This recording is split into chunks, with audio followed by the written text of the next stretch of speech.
শিক্ষার্থীবৃন্দ, আজকের অনলাইন ক্লাসে তোমাদেরকে স্বাগত জানাচ্ছি। আজ আমরা হিসাব বিজ্ঞান দ্বিতীয় পত্রের দ্বিতীয় অধ্যায় থেকে আলোচনা করব। আমাদের আজকের আলোচনার বিষয়বস্তু অংশীদারি ব্যবসায়ের লাভ ক্ষতি আবন্টন হিসাব। এই বিষয়বস্তুর আলোকে আমাদের আজকের শিক্ষণফল লাভ ক্ষতি আবন্টন হিসাব তৈরি করে অংশীদারদের মুনাফার অংশ নির্ণয় করতে পারবে। শিক্ষার্থীবৃন্দ, এই বিষয়বস্তু এবং শিক্ষণফলের আলোকে এটি আমাদের তৃতীয় ক্লাস।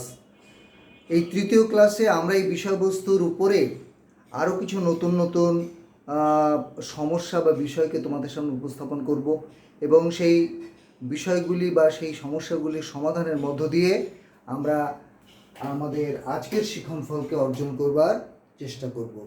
শিক্ষার্থীবৃন্দ, এই কারণে এই বিষয়বস্তুর আলোকে আমি একটি উদ্দীপক বোর্ডের মধ্যে লিখে রেখেছি। তোমাদের জন্য আমার উপদেশ হচ্ছে, তোমরা প্রথমে খাতার মধ্যে এই উদ্দীপকটি সুন্দর করে লিখে নেবে। আমি উদ্দীপকটি পড়ে দিব বোর্ড থেকে, তোমরা খাতার মধ্যে লিখে নেবে।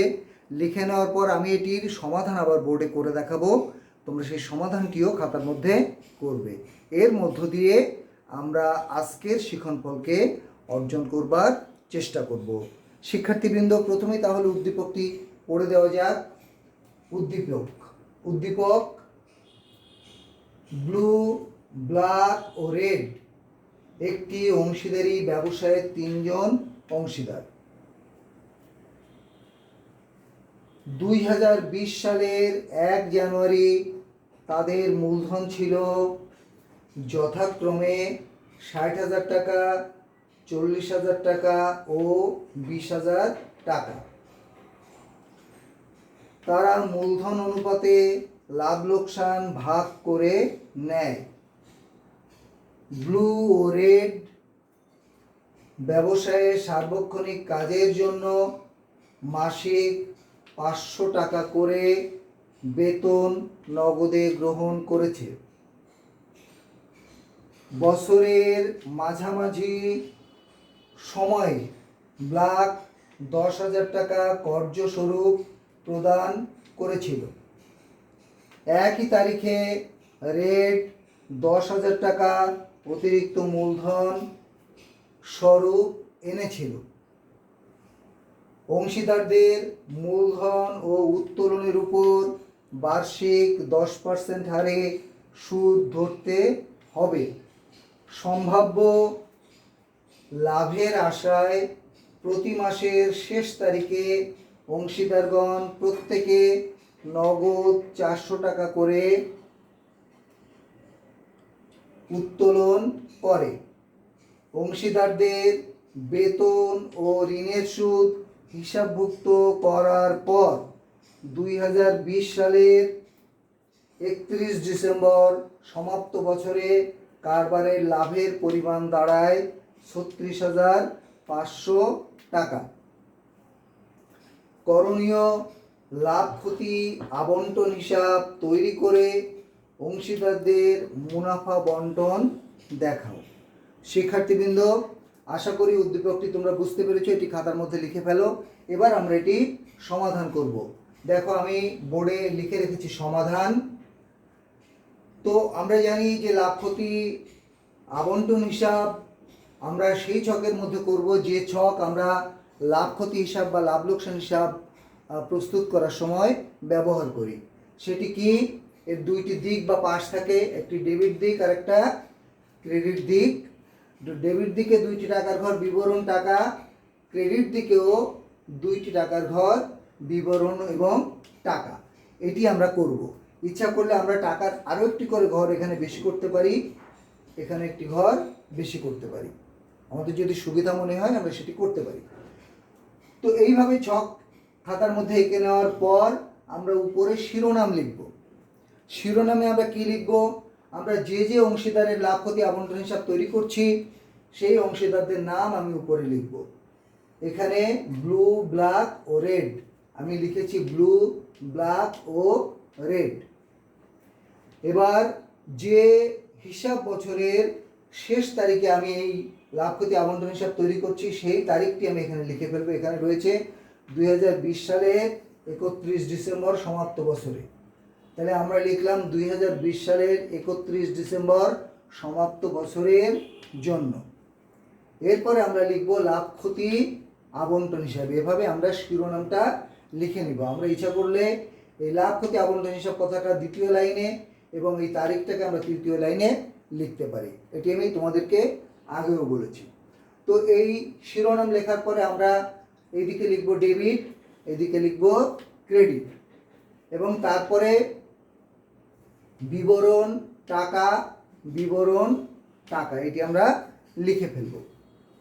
তো লেখার পর আমরা কি করব, আমরা এইবার এই অঙ্কটি এই উদ্দীপকটি আমরা এখানে সমাধান করব। তো সমাধান করার সময় আমাদের সব সময় প্রথম যে কাজটি করতে হয় সেটা হচ্ছে প্রথম আমাদের নিট লাভ বা নিট ক্ষতি যে টাকাটা অঙ্কে উল্লেখ করা থাকে সেই ফিগারটি আমাদের প্রথমে লাভ লোকসান আবন্টন হিসাব বা লাভ ক্ষতি আবন্টন হিসাবের মধ্যে প্রথমে অন্তর্ভুক্ত করতে হয়।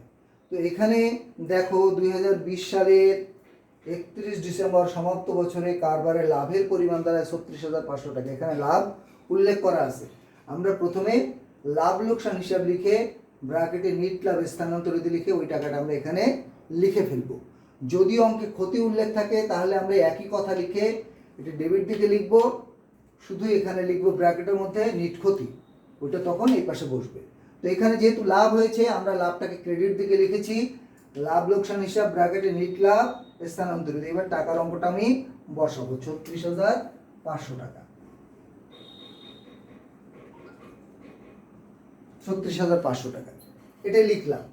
এরপরে আমি অঙ্কটি ধীরে ধীরে পড়বো এবং এর যে অন্যান্য যে আইটেমগুলি আছে, যে খাতগুলি আছে সেগুলি আমরা এখানে অন্তর্ভুক্ত করব। দেখো এখানে বলা হয়েছে তারা মূলধন অনুপাতে লাভ লোকসান ভাগ করে নেয়। এই কথাটি অত্যন্ত গুরুত্বপূর্ণ কেন? দেখো আমরা এই লাভ লোকসান হিসাব লিখে নিট লাভ লিখে নেওয়ার পর আমরা ডেবিট এবং ক্রেডিট উভয় দিকে অংশীদারদের স্বার্থ সংশ্লিষ্ট দফাগুলিকে অন্তর্ভুক্ত করি। এইটা সব অঙ্কেই থাকে। তো এই স্বার্থ সংশ্লিষ্ট দফাগুলি অন্তর্ভুক্ত করার সময় সেই দফাগুলির উপরে অংশীদারদের মূলধন হিসাব অথবা অংশীদারদের চলতি হিসাব কথাটি লিখে ক্লোন দিতে হয় এবং তারপর সেই দফাগুলিকে লিখতে হয়। এখন প্রশ্ন হচ্ছে এই অঙ্কটিতে কোথাও আমরা আগে তো এটা অঙ্কটা পড়লাম কিছুক্ষণ আগে, তো এই অঙ্কের মধ্যে কোথাও কিন্তু বলা নাই যে এই প্রতিষ্ঠান স্থিতিশীল পদ্ধতিতে মূলধন হিসাব সংরক্ষণ করে নাকি পরিবর্তনশীল পদ্ধতিতে মূলধন হিসাব সংরক্ষণ করে। এই সম্পর্কে সুস্পষ্টভাবে কোনো কথা বলা নাই। আমরা বলেছি এর আগের ক্লাসগুলোতে যে যদি ওই প্রতিষ্ঠান পরিবর্তনশীল পদ্ধতিতে তাদের মূলধন হিসাব সংরক্ষণ করে তখন আমরা এখানে লিখব অংশীদারদের মূলধন হিসাব, এখানে লিখব অংশীদারদের মূলধন হিসাব। আর যদি স্থিতিশীল পদ্ধতিতে তারা তাদের মূলধন হিসাব সংরক্ষণ করে তখন লিখব অংশীদারদের চলতি হিসাব, অংশীদারদের চলতি হিসাব। তো এই অঙ্কে স্থিতিশীল পরিবর্তনশীল কোনো কথা বলা নাই, অথচ আমি এখানে অংশীদারদের চলতি হিসাব লিখে ক্লোন দিয়েছি, অংশীদারদের চলতি হিসাব লিখে ক্লোন দিয়েছি অংশীদারদের স্বার্থ সংশ্লিষ্ট দফাগুলি লেখার আগে। কেন আমি অংশীদারদের চলতি হিসাব কথাটি লিখলাম এটি আমরা বিশেষভাবে মনে রাখার চেষ্টা করব। দেখো এই অঙ্কের মধ্যে আমি যে লাইনটি পড়তে যে থেমে গিয়েছিলাম, তারা মূলধন অনুপাতে লাভ লোকসান ভাগ করে নেয়। যখন কোনো অঙ্কের মধ্যে এই ধরনের কোনো কথা থাকবে তখন বুঝতে হবে মূলধনের প্রকৃতি স্থিতিশীল। অর্থাৎ সেক্ষেত্রে আমরা ডেবিট এবং ক্রেডিট উভয় দিকে অংশীদারদের চলতি হিসাব লিখে ক্লোন দিব, অংশীদারদের চলতি হিসাব লিখে ক্লোন দিয়ে তারপরে অংশীদারদের স্বার্থ সংশ্লিষ্ট যে দফাগুলি সেগুলিকে অন্তর্ভুক্ত করব। এটা তোমরা কিন্তু মনে রাখবে। আমরা আরেকবার যদি বলি তাহলে আমরা কি বললাম, যে যদি মূলধন অনুপাতে লাভ লোকসান ভাগ করে নেওয়ার কথা অঙ্কে থাকে তাহলে আমরা ধরে নিব যে এই অংশীদারগণ এই প্রতিষ্ঠানের অংশীদারগণ স্থিতিশীল পদ্ধতিতে তাদের মূলধন হিসাব সংরক্ষণ করে। অর্থাৎ এখানে মূলধনের প্রকৃতি স্থিতিশীল এবং সেক্ষেত্রে আমরা অংশীদারদের চলতি হিসাব লিখব ডেবিট দিকে এবং ক্রেডিট দিকে উভয় দিকে লিখে তারপরে অংশীদারদের স্বার্থ সংশ্লিষ্ট যে দফাগুলি আছে সেগুলি অন্তর্ভুক্ত করব। তাহলে আমরা এখানে লিখে ফেললাম অংশীদারদের চলতি হিসাব, অংশীদারদের চলতি হিসাব। লেখার পরে দেখো এখানে বলা হয়েছে ব্লু ও রেড ব্যবসায়ে সার্বক্ষণিক কাজের জন্য মাসিক 500 টাকা করে বেতন নগদ গ্রহণ করেছে। এইটি এখানে বসার কথা, কিন্তু এখানে দেখো একটি কথা বলা আছে, অংশীদারদের বেতন ও ঋণের সুদ হিসাবভুক্ত করার পর 2020 সালের 31 ডিসেম্বর সমাপ্ত বছরে কারবারের লাভের পরিমাণ দাঁড়ায় 36,500 টাকা।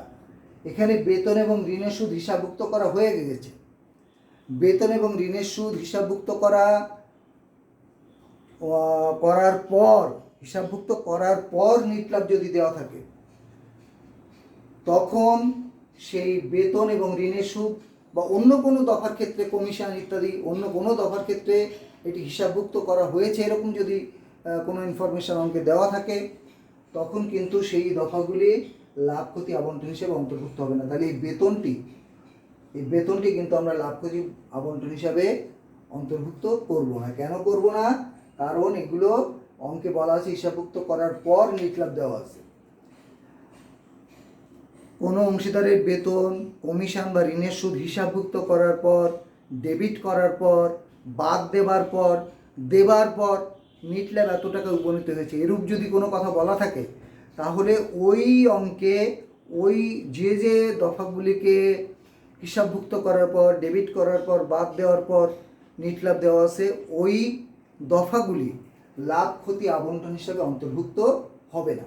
এটা আমরা মনে রাখবো। এখানে বেতন এবং ঋণের সুদ হিসাবভুক্ত করার পর নিট লাভ দেওয়া আছে, ফলে বেতন এবং ঋণের সুদ অন্তর্ভুক্ত হবে না, আমরা মনে রাখলাম।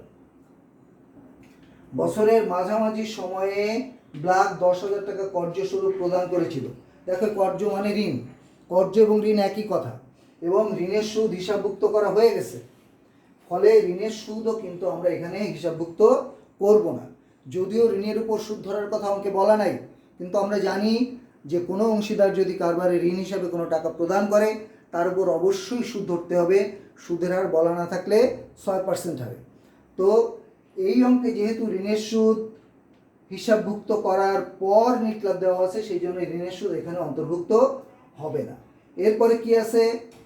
একই তারিখে রেড 10,000 টাকা অতিরিক্ত মূলধন স্বরূপ এনেছিল।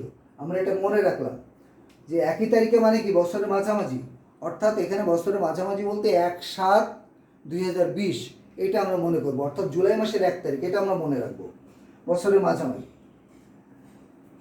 অংশীদারদের মূলধন উত্তোলনের উপর বার্ষিক 10% হারে সুদ ধরতে হবে। দেখো এই কথাটা কিন্তু আমাদের এখানে প্রযোজ্য হবে। অংশীদারদের মূলধন উত্তোলনের উপর বার্ষিক 10% হারে সুদ ধরতে হবে। এছাড়া আগে আরও 2টি আইটেম ছিল, একটি হচ্ছে বেতন আর একটি কর্য বা ঋণ এবং কর্য বা ঋণের সুদ। সেই দুটো দফা কিন্তু আজকে লাভ ক্ষতি আবন্টন হিসাবের মধ্যে আমরা অন্তর্ভুক্ত করতে পারছি না, এটা অন্তর্ভুক্ত হচ্ছে না। কেন হচ্ছে না?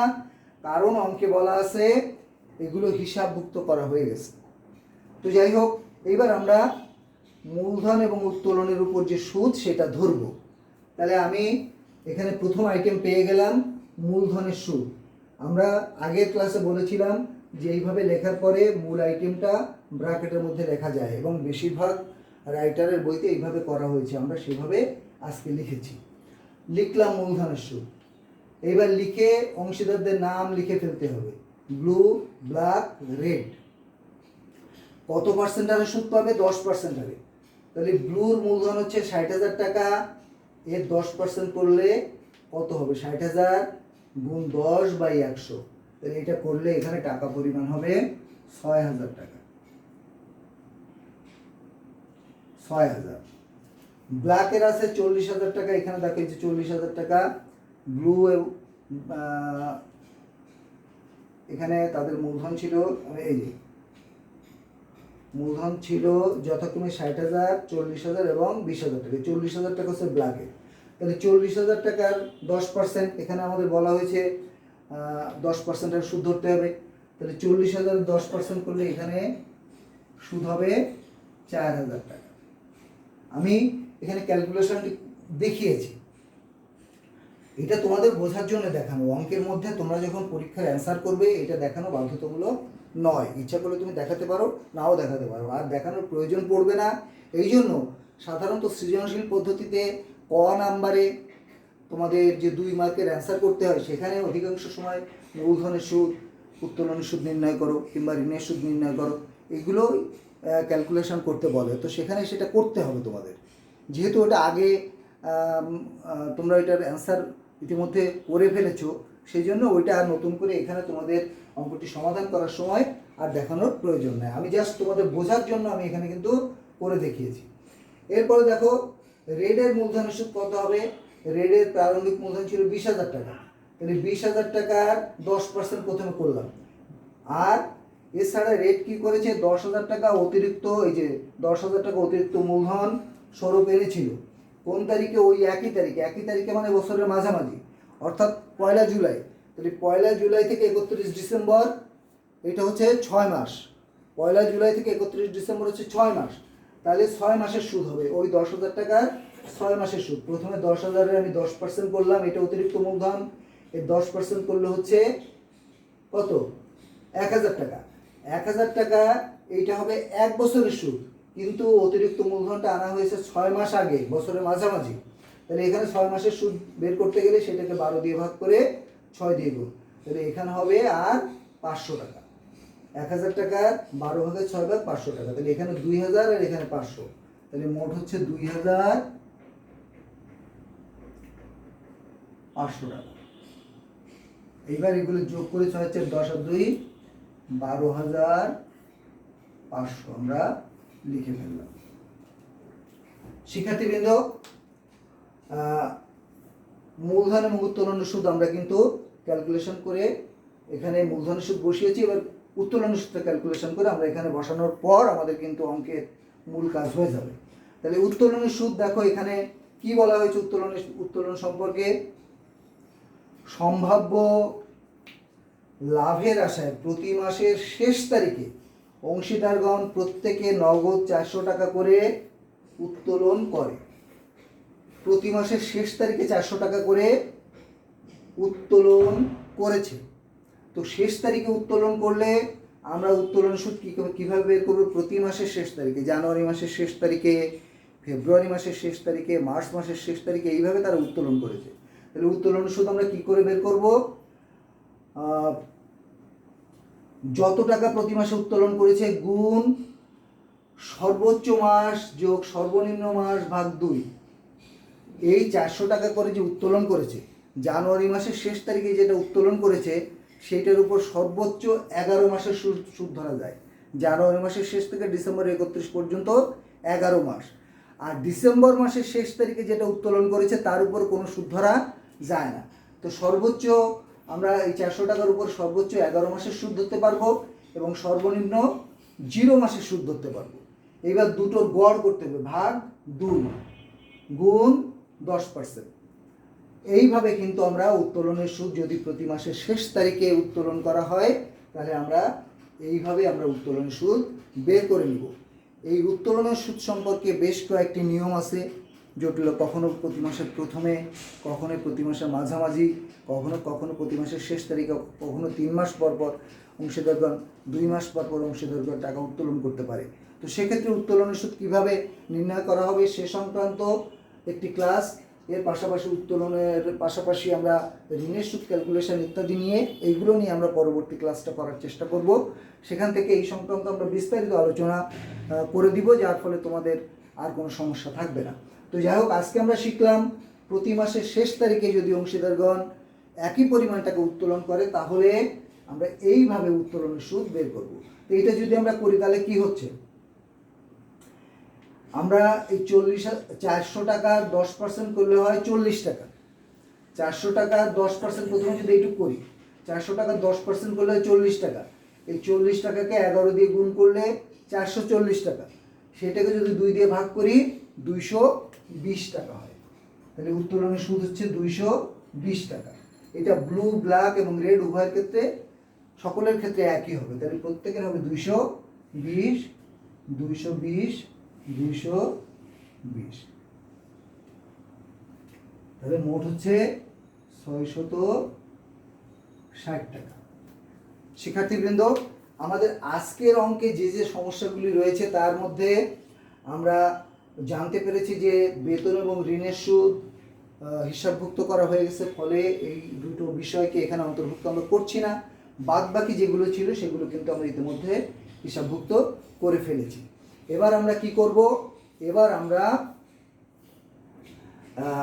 এটার ব্যালেন্স করব, এটা যোগ করি। এখানে 0, 6, 6 5 11, হাতে 1, 6 আর 1 7, 37,160 টাকা। এই যোগ করলাম, যোগফল এই পাশে নিলাম, নেওয়ার পরে এই টাকাটি এর থেকে বাদ দিয়ে আমরা 24,660 টাকা নির্ণয় করলাম। এই টাকাটি এটা থেকে বাদ দিলাম, দিয়ে 24,660, এই টাকা বলা হচ্ছে 24,660 টাকাকে বলা হচ্ছে বন্টনযোগ্য মুনাফা। বন্টনযোগ্য মানে ভাগ করার যোগ্য, যে মুনাফাটা অংশীদারদের মধ্যে আমরা ভাগ করে দিতে পারবো সেটিকে বলা হচ্ছে বন্টনযোগ্য মুনাফা। এইবার এইটিকে আমরা তাদের মূলধন অনুপাত যেটা আছে সেই অনুপাতে ভাগ করে দেব। মূলধন অনুপাতটা কত? 60, 40 এবং এখানে সে 20, পরে সে মূলধন আছে আরো 10,000 টাকা, তাহলে এর হচ্ছে 30। তাহলে আমরা মূলধন অনুপাতটা একটু যদি বের করে দেখাই, 60,000 ইস্টু 40,000 ইস্টু 30,000, কিন্তু সব শূন্যগুলোকে যদি আমরা কেটে দিই, 6:4:3, আশা করি একই সংখ্যক শূন্য আছে। আমরা শূন্যগুলো কেটে দিলাম, শূন্যগুলো কেটে দিলে আমাদের অনুপাত দাঁড়াচ্ছে 6:4:3। এইবার এই 6 আর 4 10 আর 3 13, এই কটা যোগ করলাম। এই যোগফল দিয়ে এই টাকাটিকে ভাগ করে তার 6 গুণ পাবে ব্লু, 4 গুণ পাবে ব্ল্যাক, 3 গুণ পাবে রেড। এইভাবে আমরা কিন্তু এই টাকাগুলি বের করেছি। এখানে দেখো, এখানে দশমিকের পরে কিন্তু পয়সা আছে, এটা যদি তুমি ভাগ করো তাহলে কিন্তু পয়সা আসবে। আমরা কি করেছি, এখন তো আর পয়সার চল নাই, এখন পয়সার কোনো তেমন মূল্য নেই। পয়সা যদি 10 পয়সা, 5 পয়সা, 50 পয়সা কাউকে দাও, কেউ কিন্তু আর ওটা নিতে চায় না। তো এই জন্য আমরা কি করব, আমরা এটাকে রাউন্ড ফিগার করার জন্য দশমিকের পরের সংখ্যাগুলি বাদ দেব। এখানে আমরা ব্ল্যাক এবং রেড এদের দশমিকের পরের অঙ্কগুলি বাদ দিয়ে এখানে 1 টাকা করে যোগ করে দিয়েছি, এবং ব্লুর ক্ষেত্রে দশমিকের পরের অংশটি আমরা টোটালি বাদ দিয়েছি। এইভাবে আমরা কিন্তু একটি রাউন্ড ফিগার করবার চেষ্টা করেছি। আমরা ব্লুটা বাদ দিলাম, বাকি দুইজনটা রাখলাম এই জন্য যে এদের দশমিকের পরের অঙ্কটা এর চেয়ে বড়, ওরটা একটু কম, এই জন্য ওরটাকে আমরা বাদ দিয়েছি। তো যাই হোক, এইভাবে আমরা রাউন্ড ফিগার করে নেব। তোমরা ইচ্ছা করলে রাউন্ড ফিগার না করে দশমিকের পরে যে সংখ্যা আসে, যে পয়সা থাকবে সেটা লিখতে পারো, এটা তো কোনো বাধা নেই, তবে রাউন্ড ফিগার করে দেওয়া ভালো। তো এইভাবে আমরা কিন্তু অংশীদারদের মধ্যে মুনাফাকে ভাগ করে দিলাম, এবং মুনাফা ভাগ করার সময় আমরা একইভাবে প্রত্যেকটি দফা, আমরা এই যে যখন ব্র্যাকেট দিব তখন কিন্তু প্রত্যেক দফার উপরে আমাদের ওই কথাটি লিখতে হবে। আমরা যে কথাটি উপরে লিখেছি, অংশীদারদের চলতি হিসাব লিখে মুনাফার অংশ ব্র্যাকেটে ব্লু, ব্ল্যাক, রেড, এইভাবে আমরা মুনাফা ভাগ করে দেব। এই অঙ্কে অংশীদারদের স্বার্থ সংশ্লিষ্ট দফার বাইরে লাভ লোকসান হিসাবে সমন্বয় হয়নি, এরূপ কোনো দফা নাই। তো সেই জন্য এর মধ্যে কিন্তু অন্য কোনো দফা অন্তর্ভুক্ত হলো না। শিক্ষার্থীবৃন্দ, আজকের উদ্দীপকের আলোকে কিভাবে আমরা বিষয়টি সমাধান করলাম আশা করি বুঝতে পেরেছো। এর থেকে আমরা নতুন যে বিষয়গুলি জানলাম সেটি হচ্ছে, যদি অংশীদাররা তাদের মূলধন অনুপাতে লাভ লোকসান ভাগ করে নেয় এরূপ কথা থাকে, তখন আমরা অংশীদারগণ স্থিতিশীল মূলধন পদ্ধতিতে তাদের মূলধন হিসাব সংরক্ষণ করে এটা মনে রাখবো, এটা বুঝবো, এটা ধরে নিয়ে আমরা অংশীদারদের স্বার্থ সংশ্লিষ্ট প্রত্যেকটি দফার উপরে আমরা কিন্তু অংশীদারদের চলতি হিসাব কথাটি লিখব। এর বাইরে আমরা আরেকটি জিনিস শিখেছি, যদি কোনো অংশীদারের বেতন, ঋণের সুদ বা অন্য কোনো দফা হিসাবভুক্ত করার পর নিট লাভ দেওয়া থাকে, তাহলে ওই দফাগুলো আর আমরা লাভ লোকসান আবন্টন হিসাব বা লাভ ক্ষতি আবন্টন হিসাবে অন্তর্ভুক্ত করব না। এর পাশাপাশি আমরা আরেকটি জিনিস দেখেছি, সেটা হচ্ছে মুনাফা ভাগ করার সময় যদি দশমিকের পরে সংখ্যা থাকে তো আমরা ওই অংশটি বাদ দিয়ে দিব। আমরা প্রয়োজন বোধে রাউন্ড ফিগার করার জন্য আমরা ওই ব্যক্তিদের যে মূল যে টাকা যত টাকা তারা পেয়েছে তার সাথে 1 টাকা যোগ করে দেবো প্রয়োজন মতো। যদি একজনকে যোগ করলে টাকার অঙ্কটা ঠিক থাকতো তাহলে একজনের সাথে যোগ করতাম, দুইজনের সাথে যোগ করলে যদি টাকার অঙ্ক ঠিক থাকে দুইজনের সাথে যোগ করব। তো এইভাবে যোগ করে আমরা টোটাল টাকাটা যোগ করে দেখবো যে এটাকে সমান যেন হয়। তো এর বাইরে আমরা এও জানলাম যে আমরা যদি ইচ্ছা করি তাহলে দশমিকের পরে যে সংখ্যা ছিল সেটা রেখেও আমরা অঙ্কটি প্রদর্শন করতে পারি। তো শিক্ষার্থীবৃন্দ, এইভাবে আমরা আজকের শিক্ষণফলকে আশা করি তোমরা অর্জন করতে পেরেছ।